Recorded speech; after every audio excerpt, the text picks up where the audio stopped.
Deuteronomio capítulo 4 comienza diciendo: Ahora pues, oh Israel, escucha los estatutos y los decretos que yo le enseño para que los cumplan, a fin de que vivan y entren a tomar posesión de la tierra que el Señor, el Dios de sus padres, le da. De ahí en adelante lo que hace Moisés desde el verso 1 hasta el verso 8 es llamar al pueblo de Dios a escuchar estos mandamientos sin añadir y sin quitar nada. Y lo que deben hacer es guardarlos y ponerlos por obras. Desde el verso 9 hasta el verso 40, Moisés sigue insistiendo en esto y llama a guardar estos mandamientos para ponerlos por obras. De la siguiente manera, les dice que primero deben traspasarlo a la siguiente generación, a los hijos, a los nietos, cuando pregunten, ellos deben mostrarles estos mandamientos. ¿Por qué el Señor ha establecido estos mandamientos? Le hace recordar al pueblo las experiencias que tuvieron delante del Señor cuando oían su voz, cuando veían truenos, relámpagos y oían la voz de Dios. Y fue una experiencia que seguramente jamás olvidarían.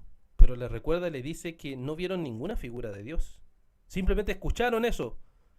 Porque si hubieran visto alguna figura de Dios, ciertamente, seguramente se habrían hecho un Dios conforme a esa idea o a esa figura que ellos habían visto. Por eso, a través de estos versículos constantemente le dice, verso 15, tengan mucho cuidado. Verso 19, y ten cuidado. Verso 23, tengan cuidado. ¿De qué? Tengan cuidado de crearse una figura o una idolatría de este Dios. Una idea de un Dios que no es verdadero Dios. Por eso tengan cuidado de la idolatría. Tengan cuidado de olvidarse del pacto de Dios, siguiendo dioses falsos.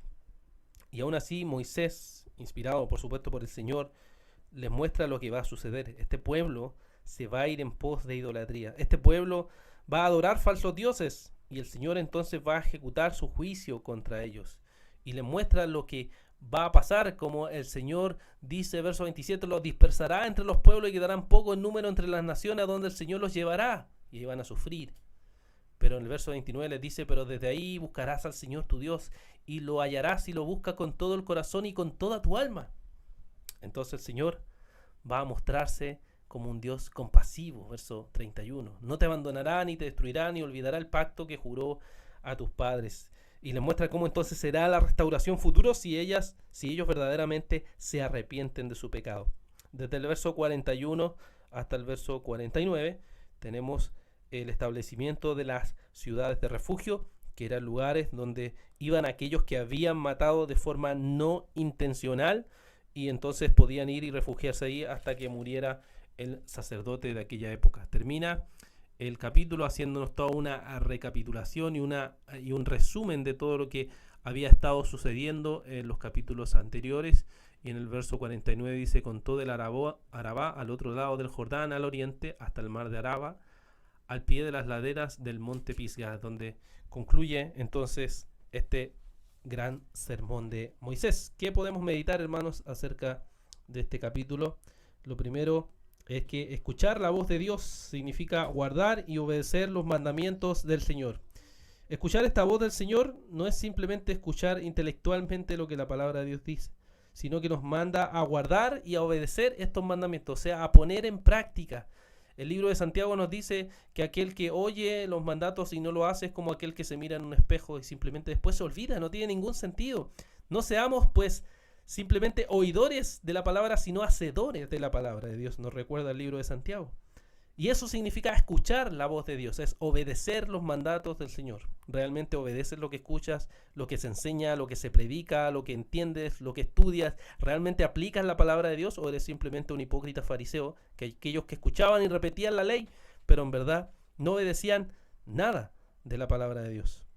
Ahora también Israel tendía a la idolatría, a hacerse figuras de este Dios, ideas de este Dios que no correspondían verdaderamente con el Dios de las Escrituras. Ahora quizás no nos hacemos imágenes, no hacemos estatuas, pero una de las idolatrías comunes de nuestra generación es hacerse un Dios a su medida. Un Dios de puro amor, un Dios que no juzga, un Dios que no odia el pecado, un Dios que permite todo. Esa es la idea de ahora. Un Dios que busca solo hacerte feliz. Esa es la idea que tienen muchas personas acerca del Dios de la Biblia. Pero no es el Dios de la Biblia, es una idolatría. Es un ídolo, es algo que han creado que no es conforme a la voluntad de Dios.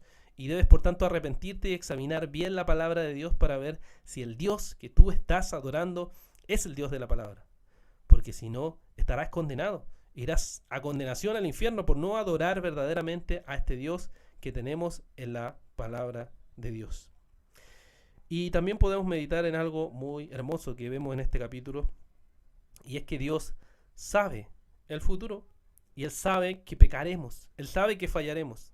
Y por tanto, Él también sabe, y aquí le dice al pueblo que la oportunidad que tenemos es de arrepentirnos, tal como nos dice 1 Juan 1:9, si confesamos nuestros pecados, Él es fiel y justo para perdonarnos y limpiarnos de toda maldad. Dios sabe que pecaremos, Dios sabe que fallaremos, Dios sabe que no viviremos conforme a la voluntad de Dios, pero tenemos la oportunidad de encontrar perdón y gracia si confesamos este pecado y venimos en arrepentimiento. ¿Saben qué pasará?